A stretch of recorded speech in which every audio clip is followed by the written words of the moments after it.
Bismillahirrahmanirrahim. Voici quelques définitions du Saint-Coran, au nombre de 29.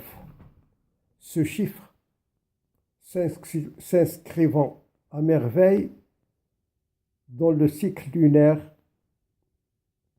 conformément au verset coranique numéro 13 de la 6e sourate. C'est le verbe divin révélé au prophète Mohammed par l'archange Gabriel sur une période d'une vingtaine d'années. C'est le couronnement des messages prophétiques afin de confirmer les bases du monothéisme intégral, voire d'ajouter certains préceptes en fonction du contexte politique et social. C'est le testament d'Allah aux musulmans, en insistant et en réitérant la nécessité de le médiatiser. C'est l'appel de la guidance d'Allah à tous les humains dotés d'intelligence et de vision prospective. Il s'agit de fulgurances divines sous forme d'exhortations et de questions-réponses à portée des peuples et des nations. Des preuves de l'omniscience d'Allah afin de rehausser le statut de Mohammed en qualité de sceau des prophètes. C'est le discours le plus transcendant et le plus beau émanant du Créateur sur la destinée du genre humain. C'est le compute méthodique des civilisations dans la balance de l'équité divine. C'est le livre parfait où les facteurs de l'espace et du temps défient le génie humain. C'est le livre arabophone de la sagesse divine dévolu au messager Mohammed et à ses adeptes. C'est le livre descriptif des attributs du métronome des univers. C'est le compendium de décrets divins axé sur le jour de l'allégeance qui marque le seuil de l'éternité et où tous les humains connaîtront en détail les actes accomplis lors de la vie terrestre.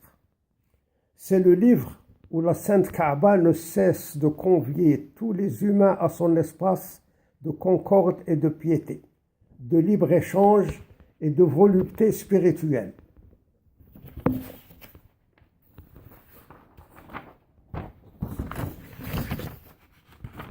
C'est le recueil prodigieux de réalité et de vérité, en face desquels la responsabilité citoyenne est interpellée à chaque instant.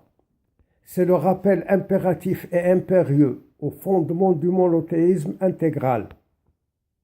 Al-Qur'an al-Karim, c'est une véhémente dénonciation du système polythéiste instauré par des pouvoirs tyranniques aux obédiences multiples, politiques, militaires, financières, religieuses, l'enjeu étant un diktat d'adoration exclusive.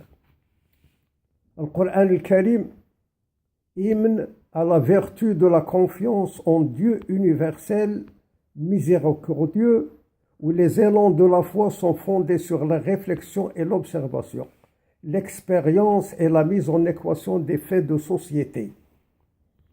C'est la référence spirituelle, morale et idéologique pour plus d'1 milliard de musulmans de par le monde. Il s'agit d'instructions divines circonstanciées sous forme de versets insufflés de visu dans la conscience et la mémoire du prophète Mohammed par l'archange Gabriel durant une vingtaine d'années, puis transcrites, mémorisées et diffusées avec ferveur par des compagnons de plus en plus nombreux. Le Coran al-Karim, c'est un corpus d'enseignements divins répartis dans 114 chapitres et destiné à être interprété, psalmodié et diffusé dans l'intérêt de tous les humains.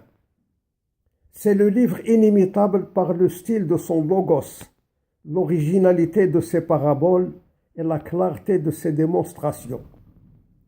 C'est la source de l'exactitude absolue par l'annonce sans équivoque de faits historiques qui se sont accomplis et de vérités scientifiques irréfutables qui ont émergé dans le flux du progrès des civilisations, sans discontinuité jusqu'à nos jours. Le Coran al-Karim, C'est le rassembleur des peuples et des nations en vue d'une salvation totale et d'une félicité perpétuelle.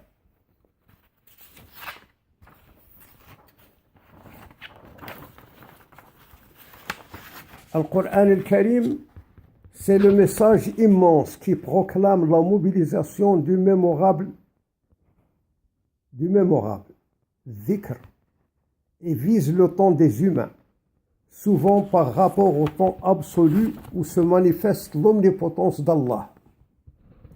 C'est la révélation d'un ensemble de miracles tels que la voix humaine, interprète et messagère du souffle vital, afin de faire prévaloir le dialogue intelligible sur la confrontation brutale entre les individus, entre les communautés et entre les nations.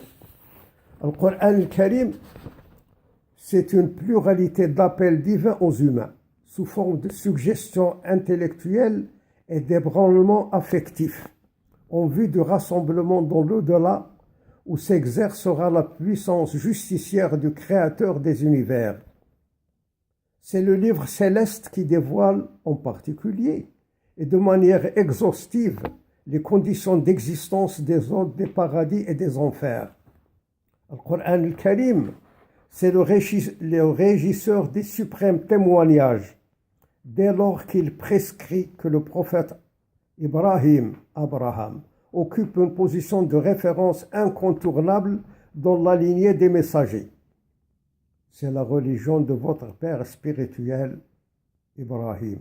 C'est lui, c'est-à-dire Allah, qui vous a donné le nom de musulman, jadis ainsi que dans ce livre, afin que le prophète soit votre témoin et que vous soyez les témoins des autres hommes. Verset 78 du chapitre 22.